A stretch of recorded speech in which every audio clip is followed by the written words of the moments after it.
let's get into it then. The top 5 movies of 1975. We did the decades, we're starting the years. This is exciting. This is going to take a while to get through to current day, but I think it's going to be cool. And this is a great year to start with. Yeah, it is. It was a really good year for movies. Yes, indeed. Yeah. So, And a lot of the movies reflected the time. right. Yeah. The Vietnam War was still going on. Uh, there was nobody trusted the government. Yes. Demonstrations. So You were sounds like still a teenager at this time, or? no, I was not. 75. It was 3 years after I graduated Oh, college. that's true. Yeah, You would have been like 27, right? I'm yeah, doing the math around that. backwards. Yeah. Yeah, Okay. yeah, Cool. But yeah, you were gonna say it's like a little bit like current day, right? yeah, a little bit Yeah. longer. Yeah. I Yeah. guess things don't change; they just repeat. Yeah. Things come full circle. So here we are. So you want to start? Yeah, okay. Yeah. My number five is the rock opera Tommy. Oh wow. Okay.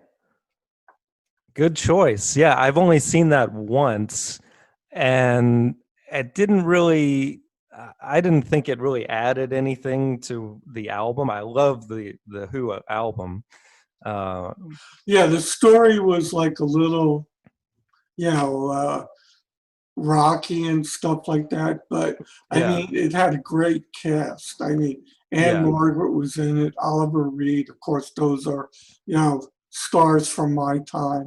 right. Eric Clapton, Tina Turner, Yeah, Elton John, yeah. uh, Elton John's version of even Jack Pinball Wizard. Nicholson was in the movie. Yeah, that's right, Jack Nicholson. I remember. Yeah, that was like one of the highlights. Who did he play? I can't remember. But Elton John did Pinball Wizard, which was very cool. Right. And of Uh, course, The Who. of course, yes. Yeah. Wow, I'm surprised you put that on the list, but I know you're a huge The Who fan. Yeah. Which, speaking of that, not to get too far off topic, but on Johnny Radio, I'm going to be doing a thing. Rolling Stone magazine just redid their top 500 albums of all time list, and so I'm going to do a video about that. But I'm also going to call for all Johnny Radio fans to submit their top 25 albums of all time, and then I'm going to put it together to make a top 100 list of our own to kind of rival Rolling Stones. But so I was going to ask you if you want to submit a top 25. I think you probably could pull off a list on that. Yeah, I don't know if I could pull off 25, but yeah, I could pull off maybe 10. Yeah. Okay. Well, yeah, I'll take a top 10 from you. That'll be cool. I know the Who would be on there somewhere. So Yeah, they would be on there somewhere. very So, good. so Okay. yeah, I mean, if you look at it, that it was a rock opera, right? Yeah. I mean, even real opera, Yeah. the stories revolve around the music, and this basically story revolved around the music too. Yeah. So, opera stories aren't that great either, Right. except if you get into something like Wagner's, that Ring trilogy or something like that. Sure. Yeah, I think the story actually was kind of cool about Tommy, the deaf, dumb, blind kid. And the story gets kind of intricate too, even on the album, which I think that's sometimes where it takes away from the music, but I still think it's one of their best albums. So Yeah. um, very cool. All right. So my number 5 is Love and Death. You know, I had to have a Woody Allen movie on my I list. was going to say, I never heard of Love and Death. You would probably like this one because it's set in 19th century Russia during the Napoleonic War. Okay.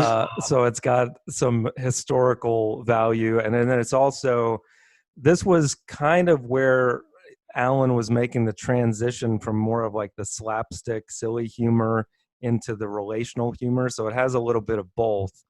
Okay. And Diane Keaton's in this one, Of course. of course, and she, of course, is great in it. But there's a lot of funny stuff about death. This is where really, too, Woody Allen makes it known that he's obsessed with death, and he's talking to the angel of death in a lot of the movie. And those are some of the funniest parts. But yeah, it's definitely a good one. So that is my number 5. Okay. So what's your 4? My number 4 is 3 Days of the Condor. Ah, okay. It's That's a one I Robert, haven't seen. yes, it's a Robert Redford movie, and Paul Newman is not in this one with him. Right. Yes. For those who haven't been following, that it's like a little joke on some past ones that we had. Yeah. Where my favorites were movies with both Paul Newman and Robert Redford. Yeah. Redford carried this movie basically, right? Yeah, it was Robert Redford and Faye Dunaway Oh, right. Yeah. was his co-star, but there was other people in it too. Hmm. Uh, But it's kind of more or less like a. Max von Sydow was in it. Okay. Yeah. He's great. Yeah, Well, it's a thriller, right? Basically, like. yeah, it's a government conspiracy type Ah. ish. Yes. Redford works for the CIA, Hmm. but not as an operative. He's in a library with 6 other guys, I think, Hmm. and their job is to like go through books, magazines, newspapers, see if they can find anything that would look subversive, Yeah. and then kick it upstairs, and then it would be checked further. So he thinks he found something, and Hmm. then he kicks it upstairs. The next day, uh, he's at work. He goes out to get lunch for everybody. Goes out the back door. While he's going out the back door, a hit squad comes in the front door, Right. kills everybody in the room. He comes back. Obviously, they're all dead. Yeah. Yeah. Yeah, Yeah, I've seen the scene where he has to like get on the phone right after that, I think. yeah, right. Uh, So then that's he calls his boss in the CIA, right. and then that's where everything starts falling apart and stuff Right, like right. that. So now Yeah. he doesn't know what to do, Hmm. because he follows and that goes wrong, and then everything goes on from there. That's another one that I need to do like a Redford marathon where I watch all the ones you've already mentioned plus this. I still haven't seen The Natural either, so there's a Never good bit of saw the his. that. The natural was like a little boring. Yeah, Uh, it's like maybe the last 20 minutes that are like really good with the yeah, the yeah. natural. The only one I haven't seen was The Horse Whisperer, I think of his. Oh wow. Okay. Yeah, I mean his I've said this many times. I think he just keeps getting better as an actor and also as a director too with some of his stuff. But yeah, I missed a lot of his early career. So um, okay, cool. So my number 4 is Dog Day Afternoon. Yeah. Do you, do you have that higher on yours somewhere? No, I don't have no mind at all. I Oh, might okay. have put that at number 6. Oh, okay. Yeah, I saw that movie. I wasn't like a really big fan of the movie. Yeah, it's a weird movie. Like Pacino robbing a bank, kind of ineptly, and I think it's directed by Sidney Lumet, right? Yeah, okay, One of that the one, yeah. Yeah, and actually, I think it was right after Godfather 1 and 2 yeah. that he made this movie. Yeah. The movie goes in some odd directions as it goes on, and then it's so ridiculous, like the affair that he's having on his wife with another guy and like that whole thing. Yeah, But um yeah, Pacino's like acting it a sex change operation. right. Yeah, yeah, hilarious. But Pacino's acting is like crazy good in this, as it always is. But like even with all that in the movie, you've like you kind of feel for the guy for whatever he's going through, and then of course the ending is crazy, which I can't really give away. Yeah. But I mean, it was really good acting on Pacino's part. It's yeah, just that, I don't know, the story, just, yeah. yeah, I just couldn't. Attica, Attica. Yeah. Yeah, it's not one of the ones that I go back to and rewatch a lot, but Yeah, like I say, I only saw it once, and I probably saw it in the movies when it first came out in 1975, and that was it. okay, okay, gotcha. Cool. So what's your number three? So my number three, and this one we might have. We'll probably have the same three, maybe different order. Whether yes, Monty Python and the Holy Grail. Yep, that's higher on mine. Okay, and we've already done Monty Python, in previous movies. Uh, Yeah, you but know, this is I think it's the best Monty Python, or for that matter, Terry Gilliam directed movie. Actually, yeah, it's I go along with that. It was it was prob it was a movie basically without a plot. yeah, right. Exactly. Yeah, we're gonna search for the Holy Grail and just Yeah, make it up as we go. and then there was all this nonsense in Yeah. between.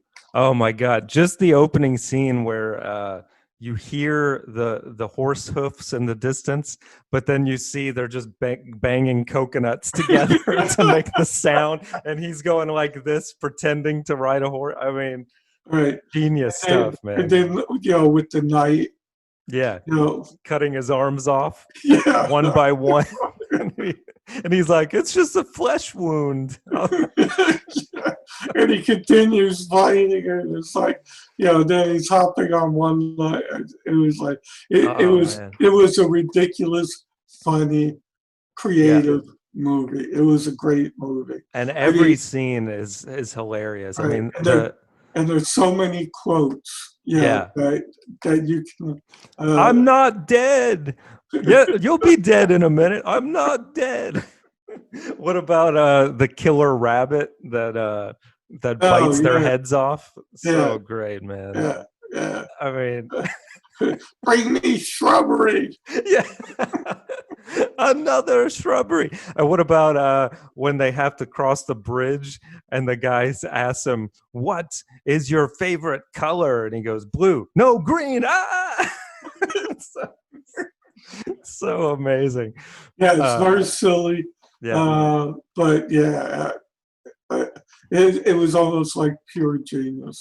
Yep. Yeah. I mean, all of those guys were great. It's if I had to pick my favorite, John Cleese probably, but all of those guys, Michael Palin, Graham Chapman, all of them were Right. great. I mean, if it wasn't for my next two movies, it would be higher up. Yeah. Well, okay. I think we're gonna have the next two movies the same probably. So my number three is One Flew Over the Cuckoo's Nest. But yes, and Okay. that was my number two. Okay. There we go. So yeah, this is just going to be moving these around basically, but we've talked about this movie on our top 5, Jack Nicholson, Yes, and definitely one of his best. And then you've got the character of Nurse Ratched, which they just did a spin-off movie or something about that. yeah, it's Netflix Yeah. has a spin-off thing. I haven't watched it because I'm still watching Lucifer. Uh-huh. So I'm on the final season now with Lucifer. So that's probably the next one I'm going to binge. Okay, so Ratched is like a series, not a movie. Is that Yeah, I right? think it's a series. Okay, interesting. I like her origin story, I guess, which, yeah, she plays like one of the best villains of all time in this movie, basically. She's almost like, I wouldn't say pure evil, because it almost seems like she's trying to come from a good place, or she thinks she is anyway, but she's like controlling these people. Very strict and Right. controlling. Yeah. But yeah, all the other characters are great. All the other crazy people, like in some of their first movies, Danny DeVito, Christopher Lloyd. I think it's Brad Dourif that plays the young guy that um, Billy, I think was the character's name. But yeah, Nicholson carries the movie, though. I mean, his whole thing and his relationship with the chief when they're playing Yeah. basketball. Hit me, chief. So great, man. I love it. I mean, the chief was like a side thing with the movie because he was like quiet throughout the whole movie, Right, and there was never any emotion with him right, right. until the end. Until the end, yeah. Which the end is, it's one of the coolest endings actually, because it's very bittersweet, but then it has kind of a, because of the chief, a good ending after Yeah, all.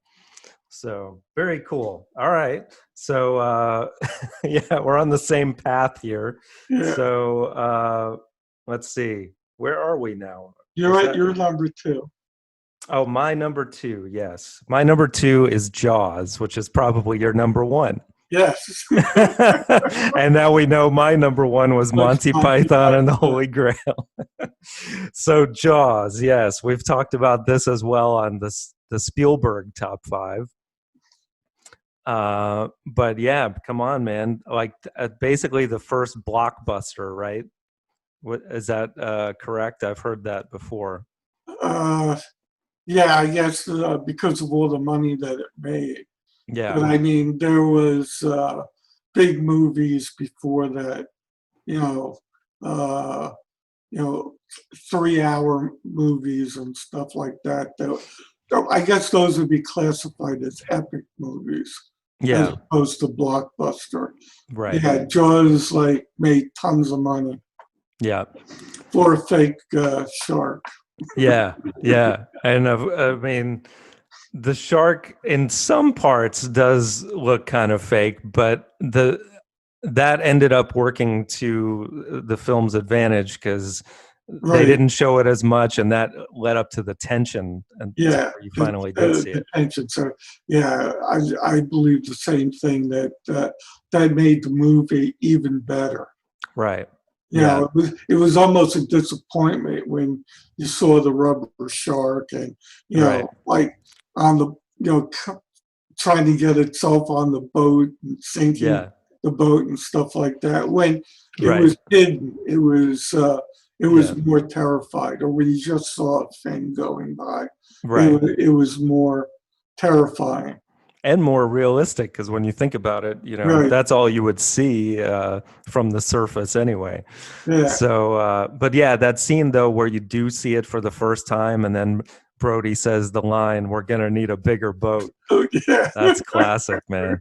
But yeah, and all three actors were amazing in this.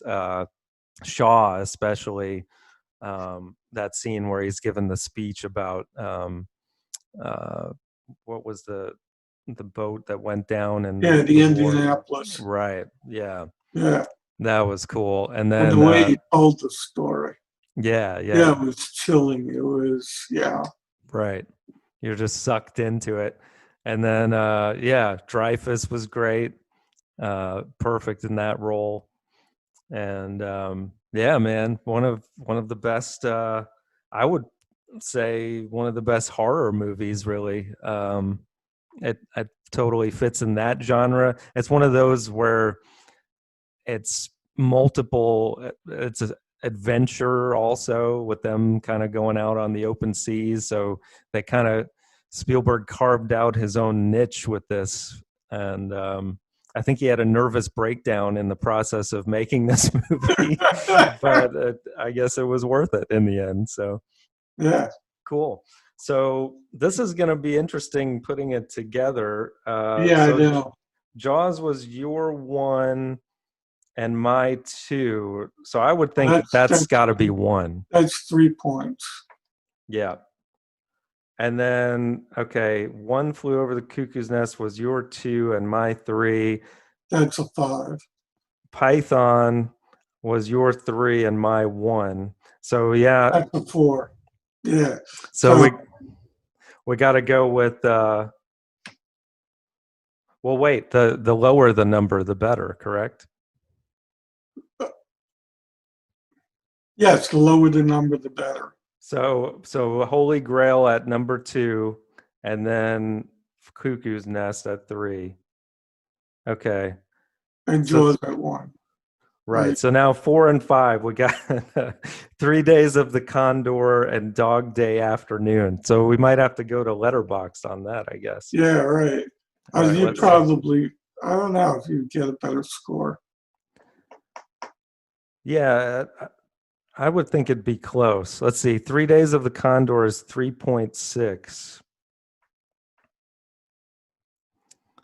And Dog Day Afternoon, wow, 4.2. That's surprising. Oh, it was Pacino, right off The Godfather. Yeah, there. Yeah. Okay. His Still, super status. yeah, exactly. Still a strong list here. Either that, we got a lot of weirdos, that are Yeah. That's very true. All right. Well, let's read it off. Or wait, did you have any honorable mentions, I should say? Actually, I didn't. I mean, Yeah, there were me other either. movies I could mention, but I really didn't do an honorable mention on this one. Yeah, I didn't either.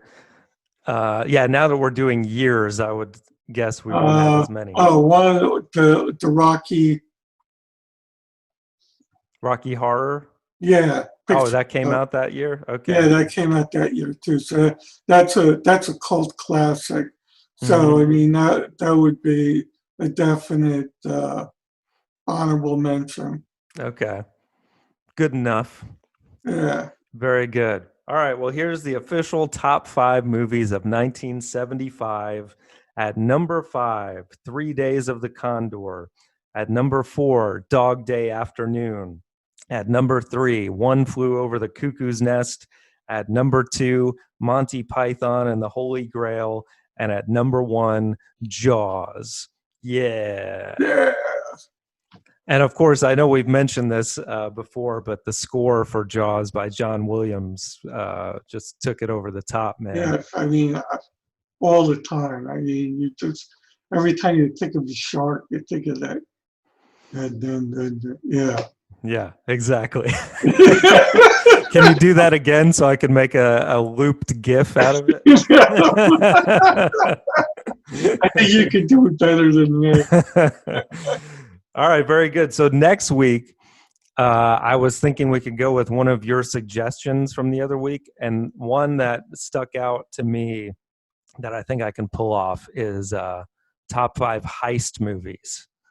Yeah. Okay. You want to go with that? Yeah, we'll do that. All right, cool. That'll be a good one. Yeah, I don't think I've actually seen enough government conspiracy movies, but maybe in the future we can try that one. I guess 3 Days of Condor would Yeah, count for that. would count. But I think there was a lot of better ones out there than Condor. So Right. Yeah. Okay. Cool. Well, top 5 heist movies next week. So check it out. If you like this, like it, subscribe, ring the bell, and all that good stuff. Because we got more. This will actually, I think next week is going to be our 20th episode. Isn't that crazy? wow, is that like an anniversary? I don't know. But yeah, we're getting up there. So we'll keep the years rolling into our goal is to get through the rest of the 70s and then start into the 80s next year. So it's going to be cool. Yeah, and now we'll be going year by year instead of doing the Decades, whole yeah. thing. Yeah, We'll still get to the 1930s and 20s eventually. No yeah, rush on that. and that will do the decades. Yeah, Right. yeah. Yeah, I couldn't pull off year by year for that, for sure. But all right, well, have a good week, and I'll see you on the next one. Okay, Love you. love you too. All right, bye.